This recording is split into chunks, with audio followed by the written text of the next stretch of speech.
Yang kedua, wa qanaatil qut. Jadi dia itu menerima qanaah, menerima dengan rezeki yang diberikan oleh Allah.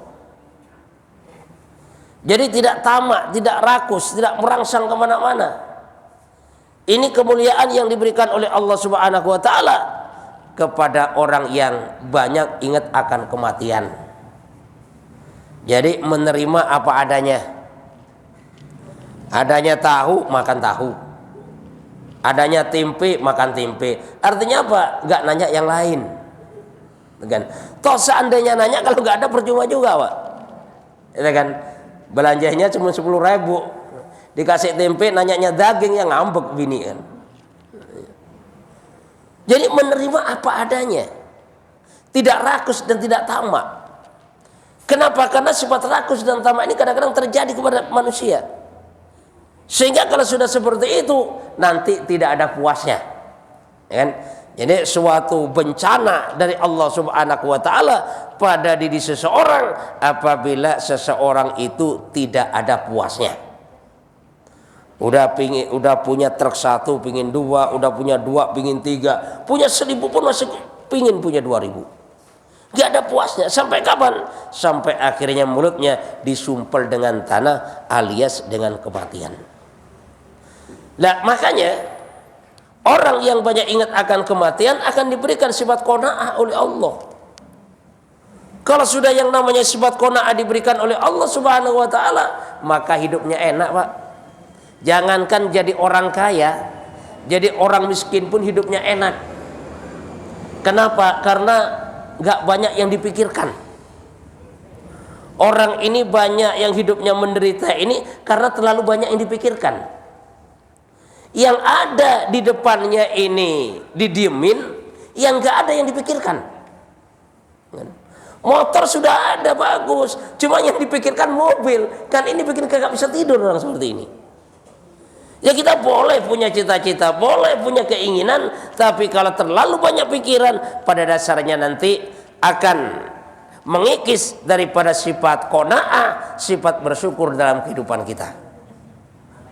Karena pada dasarnya qanaah ini adalah merupakan salah satu kunci daripada kebahagiaan. Ini qanaah. Misalnya seorang istri dikasih 10.000, alhamdulillah. Itu qanaah itu. Dikasih 20.000, alhamdulillah. Dikasih 100.000, alhamdulillah. Bahkan dikasih 10 juta pun juga alhamdulillah. Ini tanda-tanda qanaah. Artinya apa? Artinya nggak protes. Jadi orang qanaah itu nggak protes, dikasih berapapun tetap dia alhamdulillah. Kenapa? Karena dia yakin semua ini kan datangnya daripada Allah Subhanahu wa Ta'ala.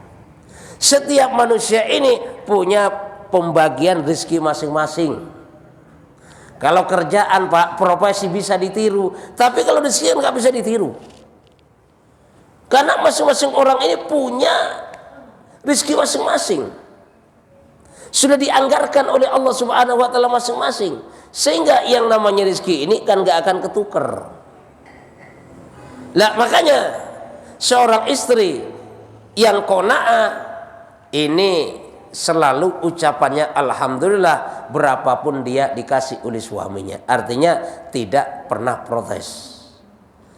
Tapi tanda-tanda istri yang gak qanaah ini protes melulu, Pak. Dikasih 10 juta, masa cuma segini. Kan? Dikasih 1 juta, masa cuma segini. Sampai dikasih 10.000, masa cuma segini. Dibanting kadang-kadang itu uang itu. Nah, sehingga kalau ada orang yang semacam ini, jangan harap hidupnya bahagia. Kenapa? Karena yang ada dalam pikirannya andai-andai terus. Seandainya saya punya ini, andai kata, andai-andai terus. Yang namanya orang berandai-andai kan gak ada ujungnya. Coba di mana ujungnya andai-andai? Gak ada ujungnya. Yang terjadi akan selalu menyiksa hidupnya, ya kan? Orang miskin banyak mengandai-andai, tersiksa hidupnya. Orang kaya banyak berandai-andai, tersiksa hidupnya.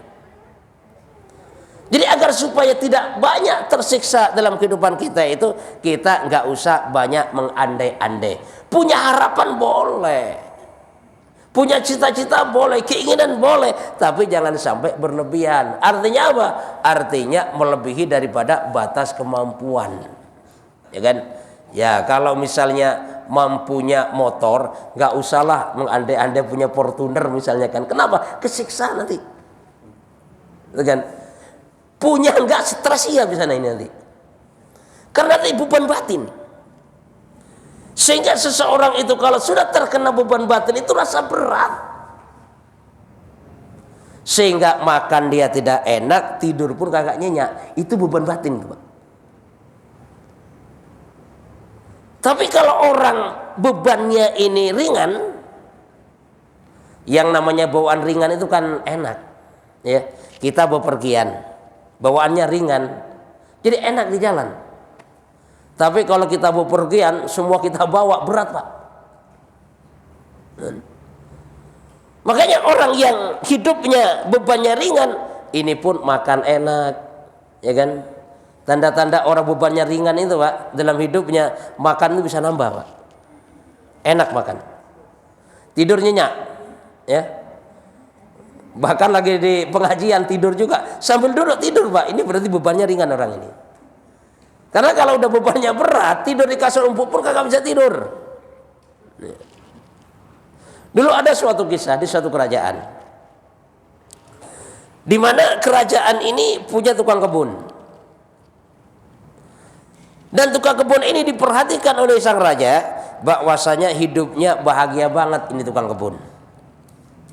Padahal gajinya berapa sih? Barangkali cuma UMR. Tapi pulang ke rumah bercanda sama anak istrinya, hidupnya tanpa beban, pokoknya fresh banget hidupnya. Ketemu orang senyumnya senyum manis, senyumnya nggak dipaksakan. Nah, melihat kenyataan yang semacam itu, sampai akhirnya sang raja ini manggil pengawal. Wahai pengawal, iya raja, saya lihat ini tukang kebun ini hidupnya bahagia banget ya. Coba dah perhatikan besok pagi-pagi datang kerja, kayaknya pandangannya ceria, mukanya ceria, senyumnya pun gak dipaksakan, pokoknya kelihatan bahagia banget hidupnya. Sedangkan saya yang punya segalanya, kerajaan punya saya nih, saya pingin apa saja tinggal nunjuk. Tapi kenapa saya kok selalu gelisah, saya selalu bersedih, dan seakan-akan penderitaan ini gak kunjung datang dalam kehidupan saya. Makanya kata pengawal, gampang raja, kalau raja ini ingin melihat bagaimana tukang kebun ini mulai menderita, mulai banyak bebannya, gampang. Apa? Kata raja, gini aja, besok pagi raja kirim 1 peti emas untuk tukang kebun tadi. Di kotaknya tuliskan 100 batang emas, tapi di dalam peti tadi kasih 99 batang emas. Maka dikirimlah tukang kebun tadi pagi-pagi oleh pengawal kerajaan 1 peti emas. Yang namanya tukang kebun, Pak, dikirim 1 peti emas, wah bahagianya bukan main. Sujud syukurnya lama banget dia. Mimpi apa saya semalam kok tiba-tiba dikirimin 1 peti daripada emas. Dilihat di luar kotaknya 100 batang emas. Wah, girang banget dia. Mulai dihitung 1, 2, 3, 4. Tapi akhir daripada hitungan cuman 99. Ini mulai mikir lagi ini tukang kebun. Dilihat 100 batang. Hitung lagi cuman 99. Dilihat lagi 100 batang tulisannya. Dihitung lagi 99. Sampai berkali-kali waktunya habis untuk ngitung dan lihat tulisan saja. Sehingga apa? Sehingga tertanam dalam pikirannya, kemana ya yang satu? tulisannya 100 batang emas. Tapi kenapa kok cuma 99? Yang akhirnya si pengawal ini sudah mulai terasa beban dalam pikirannya. Yang dipikirkan apa? Yang dipikirkan 1 batang emas, 99 itu kagak dipikirin. Makanya berangkat ke kerajaan untuk bekerja di kebun. Maka kata pengawal, lihat raja, tukang kebun itu sudah nggak seperti biasanya. Lihat tuh mukanya udah kayak belipet, pandangannya terlihat kosong, jidaknya bebannya udah berat banget, jalannya pun sudah lemes, senyumnya pun dipaksakan, nggak seperti biasanya. Maka kata raja, emang kenapa pengawal? Gini raja, jadi si tukang kebun ini termasuk golongan daripada orang yang nggak bersyukur. Coba bayangkan kalau dia bersyukur dengan 99 batang emas, udah bahagia dia hidupnya. Cuman yang menjadi beban dalam hidupnya ini kan yang 99 ini kagak disyukurin, yang 1 yang nggak ketemu itulah yang dipikirin. Itulah yang membuat tukang kebun tadi hidupnya mulai menderita dan merasakan banyak beban dalam hidupnya. Nah ini termasuk contoh daripada orang yang tidak bersyukur dengan apa yang diberikan oleh Allah Subhanahu wa taala. Makanya diantaranya bagaimana supaya kita bisa bersyukur dengan pemberian Allah Subhanahu wa taala, maka apa yang ada dalam diri kita itu jangan sampai dimasukkan ke dalam hati. Artinya apa? Artinya bahwasanya itu merasa titipan Allah, kita pakai cuman nggak masuk dalam hati, Pak. Kenapa? Karena kalau sudah masuk dalam hati, maka dikit-dikit sakit hati. Ya kan? Punya harta boleh silakan, cuman harta jangan masuk dalam hati. Punya mobil boleh, gunakan ini mobil, cuman mobil jangan masuk dalam hati. Punya motor boleh, jangan masuk dalam hati. Bahkan punya pesawat pun juga boleh, tapi jangan masuk dalam hati. Jadi tanda-tanda misalnya motor ini masuk dalam hati, motornya baru, tiba-tiba ada anak kecil iseng digores tuh sama paku dan lecet, itu yang sakit hatinya. Dia marah, nggak tahu marahnya kepada siapa. Dendamnya berat dia. Pokoknya ngomongnya awas siapa saja nanti yang ketahuan pasti saya hajar.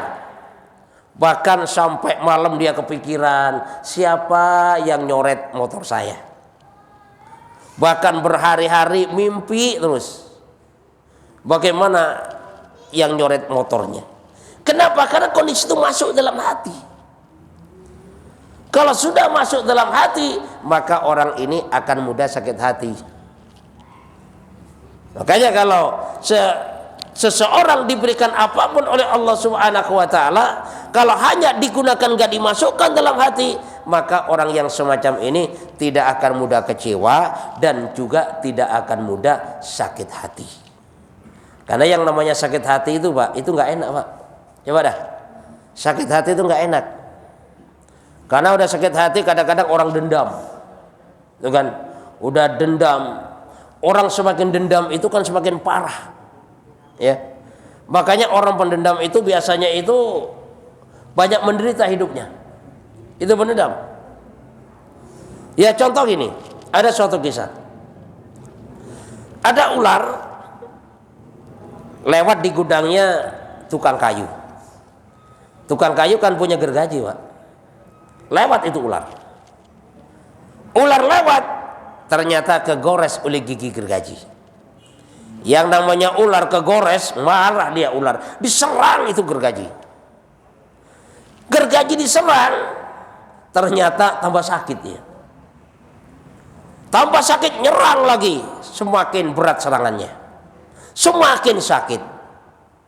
Semakin sakit, semakin nyerang lagi. Jadi semakin dendamnya semakin berat, sampai akhirnya ular ini mengeluarkan senjata pamukasnya, melilit. Gergaji mak dililit sama ular, dililit semakin luka, akhirnya semakin dikuatkan lilitannya. Akhirnya apa? Sampai akhirnya terpotong itu ular. Kenapa? Karena gergaji dililit. Lah itulah ibaratnya kalau orang istilahnya banyak dendam dalam kehidupannya, maka ibarat ular yang melilit daripada yang namanya gergaji. Nah, ini akibat daripada sesuatu yang dimasukkan ke dalam hati. Ya, pokoknya bawaannya nggak enak melulu sama tetangga, kan? Coba Pak, kalau kita sama tetangga nggak rukun, kagak enak, bener tuh, ya. Kita hidup enak itu kan kalau teman banyak, ketemu siapa senyum, ya, saling tegur sapa, saling bertamu, apa itu saling ngobrol, itu kan enak hidup itu kan, ya. Yang di rumah sumpah karena habis berantem sama bini misalnya, ketemu teman ngobrol ngopi bareng, habis tuh, ya. Udah enak aja bawaannya kan. Pulang-pulang ke rumah bisa senyum lagi tuh. Itu. Lah tapi kalau orang kagak punya teman, judes sama teman, wah repot juga kan. Sama tetangga kagak negur, ya kan. Padahal rumahnya temboknya gandeng, cuman kenal mah kagak. Negur juga enggak. Maka hidup seperti itu Pak, walaupun orang kaya kagak ada enaknya, ya. Jadi saya ulang lagi, bahwasanya di antara kemuliaan yang akan diberikan oleh Allah Subhanahu wa taala kepada orang yang banyak ingat kematian, yang kedua adalah qanaah, menerima dengan rezeki yang diberikan oleh Allah Subhanahu wa taala.